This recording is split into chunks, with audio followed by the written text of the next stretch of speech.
എന്നോട് കൃപയുണ്ടാകണമേ. ദൈവമേ എന്നോട് കൃപ തോന്നണമേ. എന്നോട് കൃപയുണ്ടാകണമേ. ദൈവമേ എന്നോട് കൃപ തോന്നണമേ.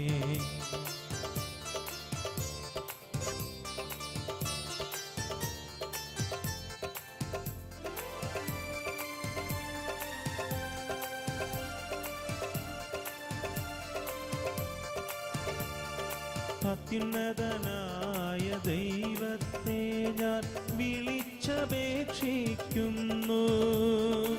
എനിക്കു വേണ്ടി എല്ലാം ചെയ്തു തരുന്ന ദൈവത്തെ തന്നെ. അത്യുന്നതനായ ദൈവത്തെ ഞാൻ വിളിച്ചപേക്ഷിക്കുന്നു. എനിക്കു വേണ്ടി എല്ലാം ചെയ്തു തരുന്ന ദൈവത്തെ തന്നെ. അവിടുന്ന് സ്വർഗത്തിൽ നിന്ന് സഹായമയച്ചെന്നെ രക്ഷിക്കും. എന്നെ ചവിട്ടി മെതിക്കുന്നവരെ അവിടുന്ന് ലജ്ജിപ്പിക്കും. ദൈവം തൻ്റെ കാരുണ്യവും വിശ്വസ്തതയുമയക്കും. എന്നോട് കൃപയുണ്ടാകണമേ. ദൈവമേ എന്നോട് കൃപ തോന്നണമേ. എന്നോട് കൃപയുണ്ടാകണമേ.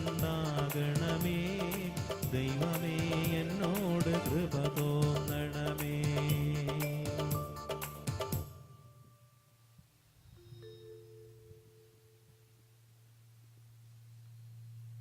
പിതാവിൻ്റെയും പുത്രൻ്റെയും പരിശുദ്ധാത്മാവിൻ്റെയും നാമത്തിൽ ആമേൻ.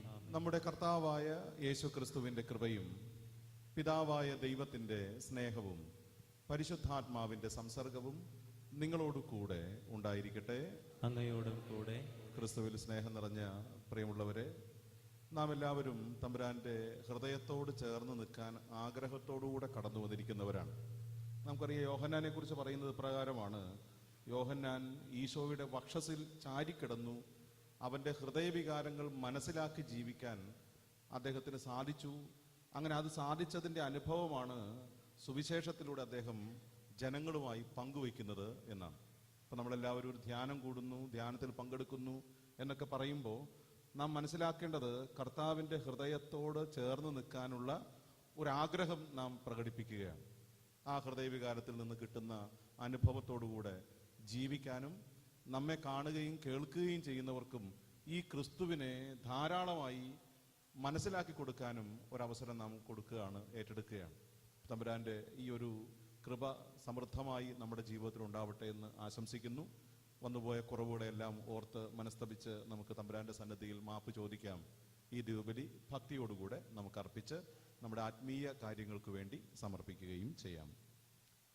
സർവശക്തനായ ദൈവത്തോടും സഹോദരരെ നിങ്ങളോടും ഞാൻ ഏറ്റു പറയുന്നു, വിചാരത്താലും വാക്കാലും പ്രവൃത്തിയാലും ഉപേക്ഷയാലും ഞാൻ വളരെയേറെ പാപം ചെയ്തു പോയി. എന്റെ പിഴ, എന്റെ പിഴ, എന്റെ വലിയ പിഴ. ആകയാൽ നിത്യകന്യകയായ പരിശുദ്ധ മറിയത്തോടും എല്ലാ മാലാഖമാരോടും വിശുദ്ധരോടും സഹോദരരെ നിങ്ങളോടും ഞാൻ അപേക്ഷിക്കുന്നു, എനിക്ക് വേണ്ടി നമ്മുടെ കർത്താവായ ദൈവത്തോട് പ്രാർത്ഥിക്കണമേ. സർവശക്തനായ ദൈവം കനിഞ്ഞ് പാപങ്ങൾ പുറത്ത് നമ്മെ നിത്യജീവിതത്തിലേക്ക് നയിക്കുമാറാകട്ടെ. ആമേൻ.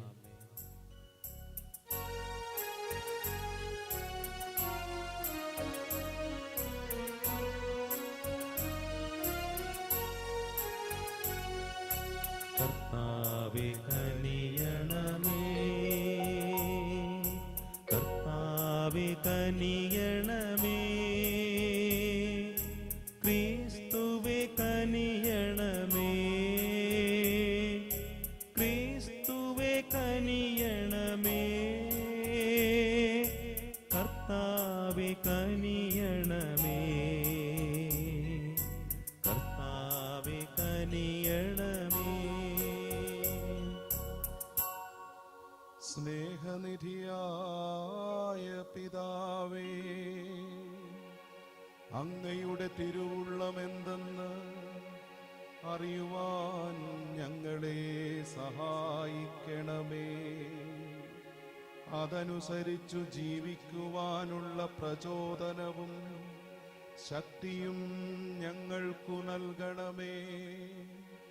അങ്ങയോടുകൂടെ പരിശുദ്ധാത്മാവുമായുള്ള ഐക്യത്തിൽ എന്നെന്നും ദൈവമായി ജീവിച്ചു വാഴുന്ന ഞങ്ങളുടെ കർത്താവും അങ്ങയുടെ പുത്രനുമായ യേശുക്രിസ്തു വഴി ഞങ്ങൾ സമർപ്പിക്കുന്ന പ്രാർത്ഥന കേട്ടരുളേണമേ.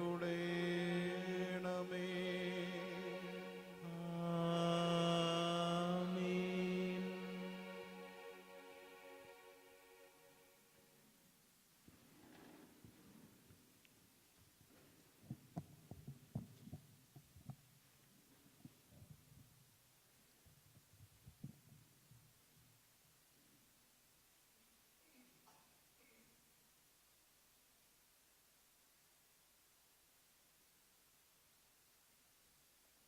ഒന്നാം വായന ഹെബ്രായർക്കാർക്ക് എഴുതിയ ലേഖനത്തിൽ നിന്ന് 2-ാം അധ്യായം 14 മുതൽ 18 വരെയുള്ള തിരുവചനങ്ങൾ.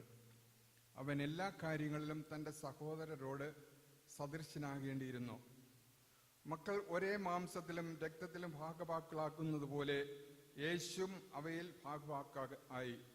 അത് മരണത്തിന്മേൽ അധികാരമുള്ള പിശാചിനെ തൻ്റെ മരണത്താൽ നശിപ്പിച്ച് മരണഭയത്തോടെ ജീവിതകാലം മുഴുവൻ അടിമത്തത്തിൽ കഴിയുന്നവരെ രക്ഷിക്കുന്നതിന് വേണ്ടിയാണെന്ന്.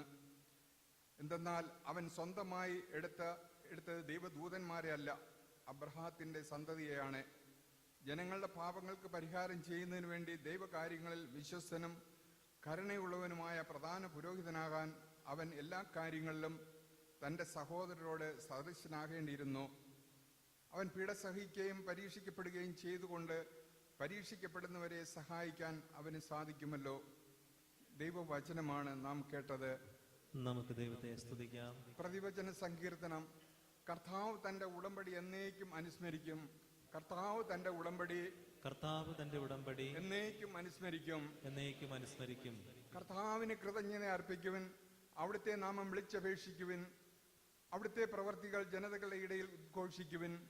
അവിടുത്തേക്ക് ഗാനം ആലപിക്കുവിൻ. സ്തുതിഗീതങ്ങൾ ആലപിക്കുവിൻ. അവിടുത്തെ അത്ഭുതങ്ങൾ വർണ്ണിക്കുവിൻ. കർത്താവ് തന്റെ ഉടമ്പടി എന്നേക്കും അനുസ്മരിക്കും. അവിടുത്തെ വിശുദ്ധ നാമത്തിൽ അഭിമാനം കൊള്ളുവിൻ. കർത്താവിനെ അന്വേഷിക്കുന്നവരുടെ ഹൃദയം ആഹ്ലാദിക്കട്ടെ. കർത്താവിനെയും അവിടുത്തെ ബലത്തെയും അന്വേഷിക്കുവിൻ. നിരന്തരം അവിടുത്തെ സാന്നിധ്യം തേടുവിൻ. കർത്താവ് തന്റെ ഉടമ്പടി എന്നേക്കും അനുസ്മരിക്കും. അവിടുന്ന് ചെയ്ത വിസ്മയാവഹങ്ങളായ പ്രവർത്തികളെ ഓർക്കുവിൻ. അവിടുത്തെ അത്ഭുതങ്ങളെയും ന്യായവിധികളെയും തന്നെ. അവിടുന്നാണ് നമ്മുടെ ദൈവമായ കർത്താവ്. അവിടുത്തെ ന്യായവിധികൾ ഭൂമി മുഴുവൻ ബാധകമാകുന്നു. കർത്താവ് തന്റെ ഉടമ്പടി എന്നേക്കും അനുസ്മരിക്കും. അവിടുന്ന് തന്റെ ഉടമ്പടി എന്നേക്കും അനുസ്മരിക്കും. തന്റെ വാഗ്ദാനം തലമുറകൾ വരെ ഓർമ്മിക്കും.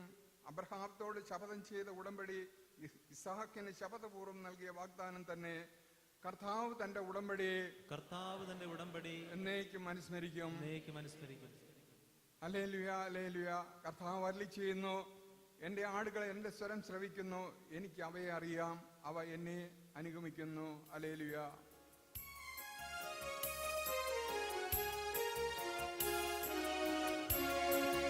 ദൈവമേ, നിൻ തിരുവചനങ്ങൾ കേൾക്കുവാൻ കാതോർത്തു നിൽക്കുന്നു.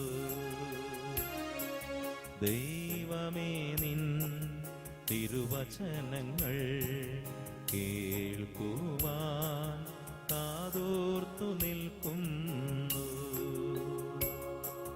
വചനങ്ങളെന്നിൽ വിളവേകുവാൻ വിനയത്തോടെന്നും പ്രാർത്ഥിക്കുന്നു.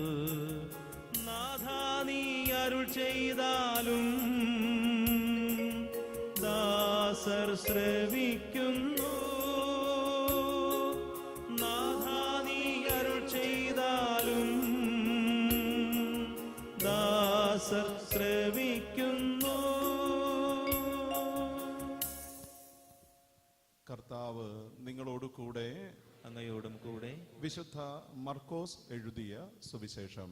കർത്താവെ, അങ്ങേക്ക് മഹത്വം. അധ്യായം 1, 29 മുതലുള്ള വാക്യങ്ങൾ. അക്കാലത്ത് യേശു സിനഗോഗിൽ നിന്ന് ഇറങ്ങി യാക്കോബിനോടും യോഹന്നാനോടും കൂടെ ശിമയോന്റെയും അന്ത്രയോസിന്റെയും ഭവനത്തിലേക്കെത്തി. ശിമയോന്റെ അമ്മായിയമ്മ പനി പിടിച്ച് കിടപ്പായിരുന്നു. അവളുടെ കാര്യം അവർ അവനോട് പറഞ്ഞു. അവൻ അടുത്ത് ചെന്ന് അവളെ കൈക്ക് പിടിച്ച് എഴുന്നേൽപ്പിച്ചു. പനി അവളെ വിട്ടുമാറി. അവൾ അവരെ ശുശ്രൂഷിച്ചു. അന്ന് വൈകുന്നേരം സൂര്യാസ്തമയമായപ്പോൾ രോഗികളും പിശാച് ബാധിതരുമായ എല്ലാവരെയും അവർ അവൻ്റെ അടുക്കൽ കൊണ്ടുവന്നു. നഗരവാസികളെല്ലാം വാതിൽക്കൽ സമ്മേളിച്ചു. വിവിധ രോഗങ്ങൾ ബാധിച്ചിരുന്ന വളരെ പേരെ അവൻ സുഖപ്പെടുത്തി. അനേകം പിശാചുക്കളെ പുറത്താക്കി. പിശാചുക്കൾ തന്നെ അറിഞ്ഞിരുന്നതുകൊണ്ട് സംസാരിക്കാൻ അവരെ അവൻ അനുവദിച്ചില്ല. അതിരാവിലെ അവൻ ഉണർന്ന് ഒരു വിജന സ്ഥലത്തേക്ക് പോയി അവിടെ അവൻ പ്രാർത്ഥിച്ചുകൊണ്ടിരുന്നു. ശിമയോനെയും കൂടെ ഉണ്ടായിരുന്നവരും അവനെ തേടി പുറപ്പെട്ടു. കണ്ടെത്തിയപ്പോൾ അവൻ പറഞ്ഞു, എല്ലാവരും നിന്നെ അന്വേഷിക്കുന്നു. അവൻ പറഞ്ഞു, നമുക്ക് അടുത്ത പട്ടണത്തിലേക്ക് പോകാം. അവിടെയും എനിക്ക് പ്രസംഗിക്കേണ്ടിയിരിക്കുന്നു. അതിനാണ് ഞാൻ വന്നിരിക്കുന്നത്. സിനഗോഗുകളിൽ പ്രസംഗിച്ചുകൊണ്ടും പിശാചുക്കളെ പുറത്താക്കിക്കൊണ്ടും അവൻ ഗലീലി ഉടനീളം സഞ്ചരിച്ചു. ദൈവവചനമാണ് നാം കേട്ടത്. ക്രിസ്തുവേ, അങ്ങേക്ക് സ്തുതി. സുവിശേഷ വചനങ്ങൾ നമ്മുടെ പാപങ്ങൾ നീക്കം ചെയ്യട്ടെ. ആമേൻ. നമുക്കെല്ലാവർക്കും ഇരിക്കാം. ഈശോ മിശിഹായ്ക്ക് സ്തുതിയായിരിക്കട്ടെ. Praise the Lord. ഹല്ലേലൂയ. യേശുവേ